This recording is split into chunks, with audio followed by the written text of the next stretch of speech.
Ryan Muirhead has become a bit of a frequenter on the Artist Report recently, but this is part 2 of an interview that I did with him and Quinn Almond of the band The Used. And this portion of the interview is just talking with Ryan about his photography and art and finding his voice and his vision, and it has a lot of really great stuff to say. I love Ryan's work as a photographer. If you haven't checked it out, go to ryanmuirhead.com, and you can find him at Ryan Muirhead on Instagram.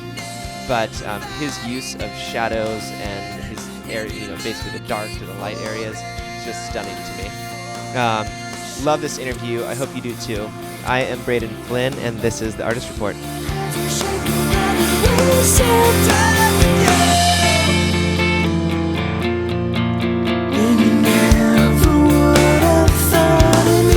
I'm Braden Flynn with the Artist Report. We are at the Palladium here in Hollywood. Ryan Muirhead is on tour with the band The Used.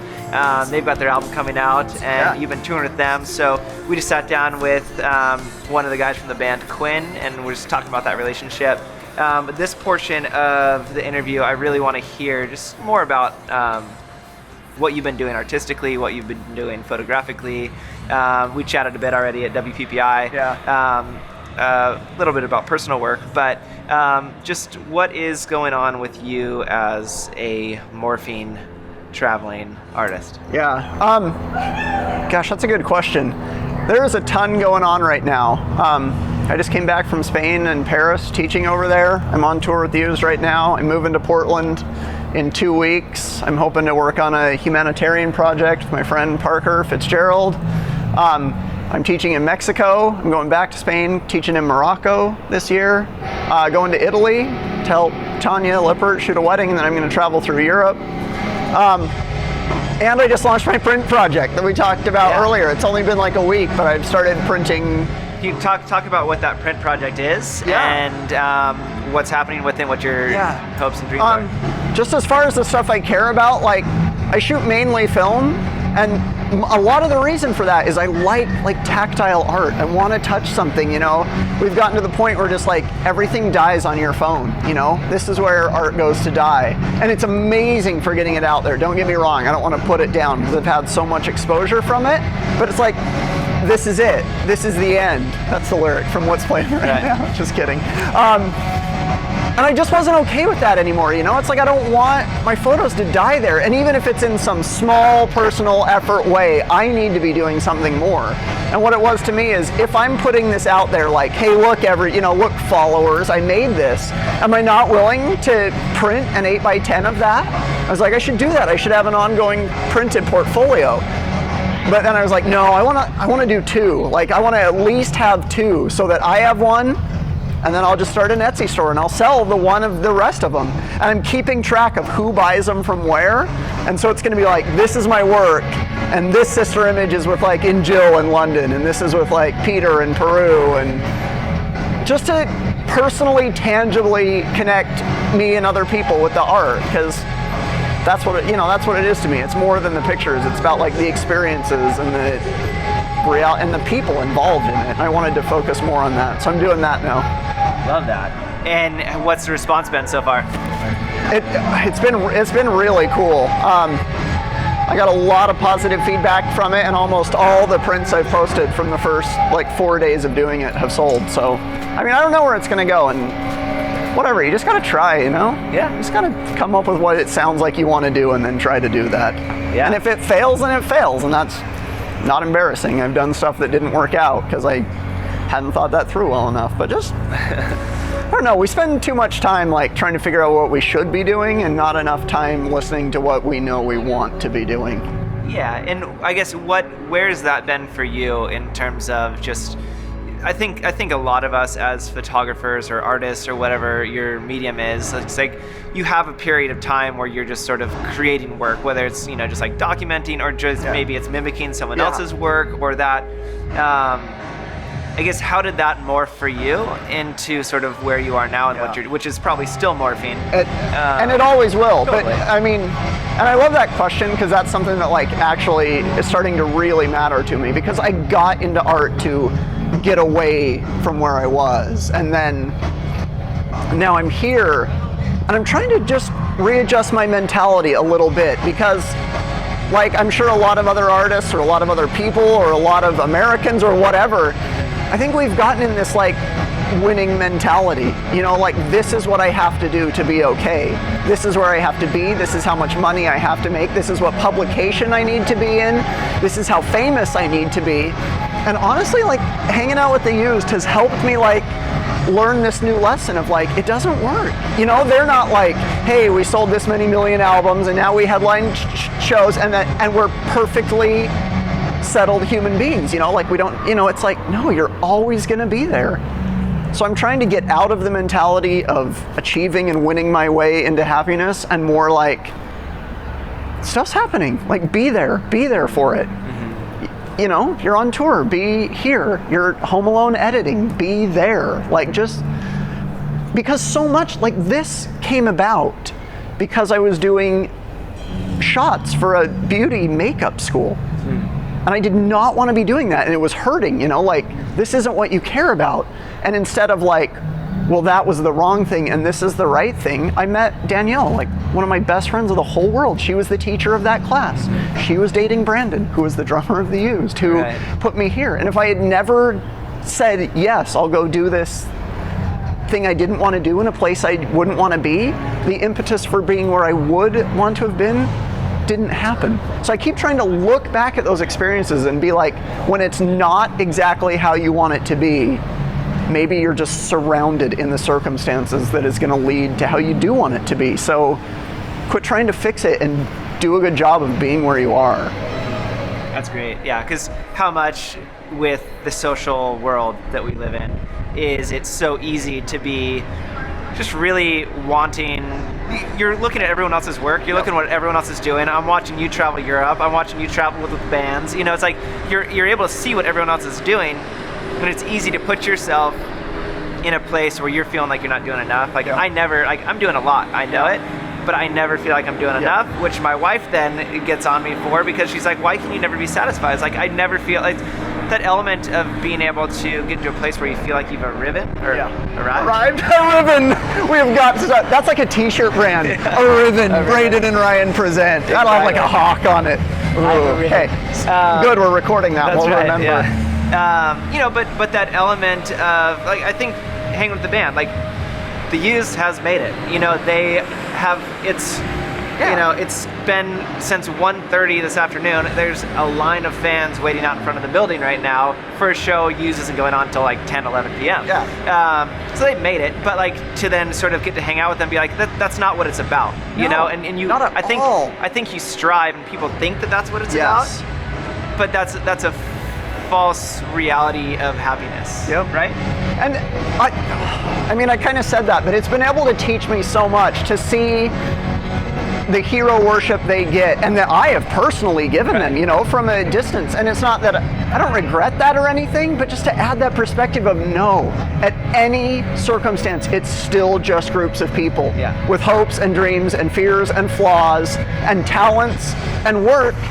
And being here today, being in Los Angeles, being at the Palladium, playing this show, being on this, you know, it's just like being present and being real is where, and I'm not saying you have to be that. I've been around people who are not embodying that. But for me, all the experiences that have like then guided me to like, yeah, this is where you want to go, this is what you care about, have just been the honest, sincere experiences, as opposed to the, this is who I met, this is how much I made, this is how many fans it got me, this is how cool it, you know, I said I was in Paris and everyone was jealous. It's like, just, I don't know, just be real about it.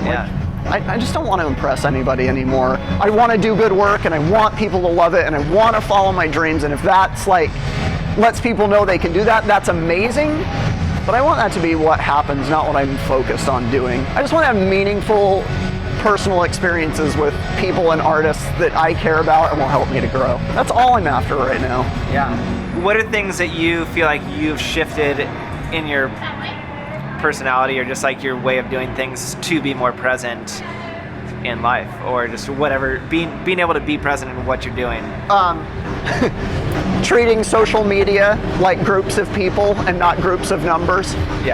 Because man, I was sucked into Instagram and Facebook so hard, and I don't mean to say I'm not. I still spend too much time, I still whatever, but being like, when I went to Paris, you know, instead of being like, hey, I'm in Paris, I was like, I'm in Paris and I don't know anybody. Is there anybody out there who wants to hang out today? And like 15 people wrote back. And like 3 of them came, and I just made new Paris friends, you know, like, hey, you're following me and that's awesome, but like, let's meet or let's do something. Yeah. And in Spain too, we just put it out there. Me and Tanya, like, hey, we're in Spain and we don't know what to do. We know we have followers, like, who are you? And a woman named Marta and a guy named Tomas from Paris for the rest of the week, like, showed us around, and now they're like awesome friends. So just pulling back out of games, out of winning and followers and popularity, and just being like, no, it's people. I'm a person, they're people, like, it's just, sorry, I can't stop thinking about that, basically, I guess, is that life's weird. Totally. And, you know, why do we care about the things we care about? And I don't mean to tell somebody what to care about, but I'm asking myself why just constantly. Why? Yeah. Why do you want to tour with this band? Is it because you want to, you know, you want their Instagram followers, or is it because they change something about you? They set you in a different direction and you want to be involved in a personal thank you. Basically, that's what it is. I mean, me being here with these guys is like, I wouldn't be here without this. Like, right. Being able to now do what I love with you because of you, you know, that's way more than me being able to say I'm on tour with the Used. It's being like, I get to thank people that in a huge measure helped save and shape my life in an incredibly personal way over a prolonged period of time. That's why it's cool that I'm on tour. And that's why I don't care about using this to tour with a bigger band or being like, I don't care. I just want to have personal experiences that mean something to me, because I struggle with that. Yeah. Got it. With just all the workshops that you're sort of, I don't know if you're calling them workshops, or with all of that, sort of what is the basis of what you are teaching or doing? Like the last 3 conferences, between one in Las Vegas, one in Los Angeles, and one in Spain, they've been horrifically personal. Just because they have to be, because I remember that feeling of getting into photography and being like, oh my gosh, I want to do this so bad, and I want to be good at this so bad, and I'm not. Yeah. And I remember the people that I was like looking up to as having it. And so easily they could turn around to me and be like, buy this, it'll help. And I would have, and I know I would have. You know, to be in that vulnerable space where it's like, I need this and I don't have it yet. But then to like sort of be in a flipped situation. It's weird for me to say that because I don't think of myself as there. But to be in a situation where people are approaching you saying like, here's my money, teach me something, or come speak at our conference, or we want you for this workshop. I feel this like moral responsibility to like not give an easy answer, or to not say something smooth, or to not have a presentation that makes it look like it was easier than it was, that there's a way to do it. It was hell for me, and it was personal hell, and it was hard work, and it was self-revelations, and it was shitty questions, and things I didn't want to realize about myself, and family members dying, and confronting depression. You know, it was this stuff, and I don't want to turn around and be like, well, try this camera, or like, here's the program. So I just get up there and I'm like, I really appreciate you having me, because I do, because I love this and I care about it, and I want you to care about it, and I can tell you do because you paid X number of dollars to be like, here's money, help me. You know, I struggle with money, but that's a sign of like saying, I need this. And then to just not lie about it, and to just say, this is my story, this is what I think is important to care about, you're gonna have to find your own. This is not just the happy parts of my story, like, well, I got published here, and then I went on tour with this band, and then I was at a party with Zooey Deschanel, you know, like, and it's hard because I kind of have elements of that in the story, but to not just sell that, to be like, this, and then this, and then this, to make it, you gotta sell the like human experience of it if you're gonna sell anything at all, because otherwise you're just lying. Or not lying, but like giving an incomplete story. And then people will go home with that, because I had that experience of like, I'm inspired, but this sucks and I can't overcome, you know, like, well, now it doesn't work. To be like, for me, and again, I don't mean to say this is an answer either. It's just me. For me, I had to take the shitty parts of my life into what I was doing, because otherwise I didn't feel honest about what I was doing. So sometimes I don't know if people know what they're in for. Like, it'd be more comfortable to just have a system and get a product and get the workbook. But I do a lot of turning it around. I do a lot of like, why? Like, what do you think of my work? Like, well, why do you care about your work? Like, I need to know. Like, I know why I care about mine. Like, let me help you see why you care about yours, hopefully. And who knows? I get good feedback, but you never know. Yeah. Awesome. Well, what are things that you're excited about right now? You've got your print project, you've got this traveling that's coming up, and is there just in general with what you're doing artistically, is there anything that you're excited about?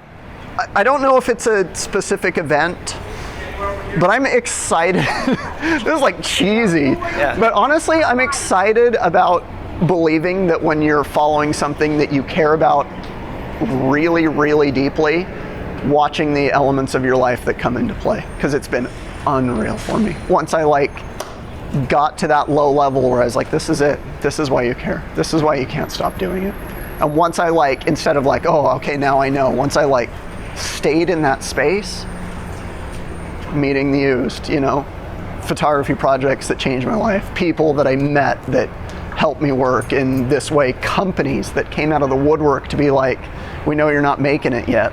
Here's enough to keep going. Here's the stuff to keep working. And I can't write all that off I don't know what it is, but I can't write all that off. So I'm excited to trying to stay committed to why I want to do this and being in that space and seeing what happens. Yeah. Because I don't have a life plan, and I never have. And it horrified me and terrified me for most of my life. And now I'm just trying to know that I don't, but I'm going to try and be a good person, work on things I care about, and see what happens. I love that, man. Because it's a scary place to actually follow passion and try to make that something where I don't know if it's going to work. Yeah. Risk failure, but it seems like have you had things where you really feel like you failed in the sense that you've learned from it? Can you talk about one of those? Yeah, I got hired to be a set photographer on a movie. I got fired from it. No way. And it was so embarrassing and so everything, but looking back at the photos I made, they should have. I wasn't doing it right, But then looking at some of my photos, I'm like, you're still seeing stuff, you're still seeing what you want to take, and you suck at not doing that because of other circumstances. So you need to set up circumstances where you work how you want to, and then figure out how that's going to happen. Yeah. I get uncomfortable almost talking about it because I don't mean to say that I have a program, but what is art? Right. You can't eat it. It's not helping us survive. It's something you have to do because you care about it. And to get into it and then figure out how other people are doing it, or the right way to do it, or the way to be successful at personal expression. Right. I don't know if that exists. I think if you're really, really going to make it and be happy, you have to find out why you want to do it, how that would look, and pursue that in the face of wealth or poverty, and I don't mean to hold myself to some starving artist standard, but and I respect people who do it to support their families or whatever. I don't, whatever works for me is awesome. I'm not trying to say that. But for me, money or not money is going to have to be secondary, because I can't not do it the way I feel it right now.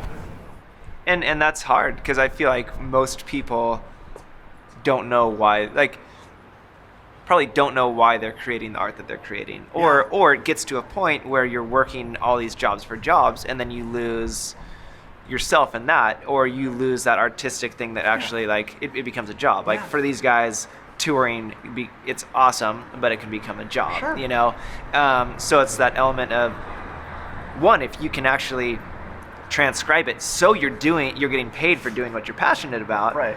That's amazing, and being able to construct it that way, and being able to have people trust your vision and say, listen, this is the way I do things.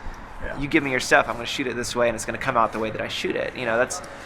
I see that happening with Instagram, or like trying to get product in someone's natural feed. You know, it's I'm sure you've probably been approached by stuff like in that realm. Have you been? Is that how is Instagram sort of playing out in your world outside of selling your prints and that? What do you mean? What do you mean by by Instagram? I just don't want to misanswer that. I guess, is your following on Instagram something that people are sort of like, products or companies are approaching you to then shoot their product and have it naturally go into your feed? You know what? No. Products have come into everything, but it's been so organic. Yeah. You know, it's like my holdfast strap. Like, seriously. Like, I was on tour with the Used, and I had 3 cameras around my neck on work tour, and I was tangling them, and I was like choking myself, and I couldn't get them. And I didn't even know about this, but then I met another photographer named Adam Elmakias, and he's amazing, and he had one. Yeah, he was like, oh yeah, and he was like, hey, go talk to this guy. And then I went and met him, and they got me this. So, and I love that, because then instead of like, hey, now I have these straps, it's like, yeah, I needed this, and it came into my life. Yeah, totally. Yeah, and I've got my Fuji X series that I'm working with now. I didn't have a digital camera to take enough tour photos. You know, I shoot most of my personal work in film, and to shoot shows every night, you're talking like, it's a lot. Yeah. And I'm still shooting some film on tour, and it's cool. But like, now I have this, and I needed it, and I want to work with it. So I haven't really looked for like, hey, I could help you with this. It's like, what do I need to do this? And then I'll contact people. Like, with Drobo, they got me some stuff, and like, I've gotten like 3 free Leicas and just stuff. But it's never been like, hey, I'll help you sell this. It's like, wow, I really need this. Yeah. And honestly, that's humbling, is what it is, to be like, I'm trying to do something very, very personal, and I frequently run into not having the means to do it. And that's another thing about the following being people. Like, people have responded to like, thanks for trying something you care about and not lying about the shitty parts of it. We can help. And that's happened so many times that I can't like disregard that or say that it isn't happening, because it's been so helpful. It's amazing. Yeah. Cool, man. Well, hey, love your work. Love always getting to chat with you. Thanks, son. But yeah, I feel like this is a lot of like the stuff what I'm doing with the Artistry Report. It's just like hearing that real story of just like what drives artists and what drives people to actually. Hopefully it's something inspirational for someone else who's trying to find out why they're doing what they're doing, to be able to hear stories from people who have gotten to a level and be inspired to then like, or at least challenge themselves to think through just that process of, how do I figure out what I'm doing? And sometimes you actually have to stop and think, To me, why is the artist question. Yeah. Like, great art for me does not provide answers. It asks questions. Mm-hmm. Art's like realistic enough to be like, wow, life's crazy. We don't have all the answers. Here's some amazing questions. And I've tried to turn that back around me as like trying to be an artist. Like, just keep asking why. Like, I want to do this project with artists. Why? Yeah. Well, because it keeps me inspired. I don't mean to answer for you, but it keeps me inspired to like see people and how they do it and to know that I can do it. Well, why do you care about that? Because I love this and I want to keep working in it, and I want to stay inspired. I want to stay excited about life and experience it. Once you get down a few levels, it goes one or two ways. Like, wow, I really care about this, or, oh, I want to be rich or famous. And for me, that's really helped guide some decisions and directions. So I try to stay super introspective. That would be my advice. That's my takeaway. Yeah. Awesome. So where can people find your the 1-for-1 deal? What's your Etsy store? You just it's Etsy, Ryan Muirhead Photos. But you can kind of find everything like through your Instagram. Yeah, through my Instagram. And I have a new webpage coming out. The store will actually be. I know, I've been shooting for 7 years. I almost have a webpage. Oops. No, but the print sales will be integrated through the website as soon as it's done. I'm excited about that. Cool. Well, hey, check out his work. It is incredible. Thanks so much, and we'll be hanging out later. See ya.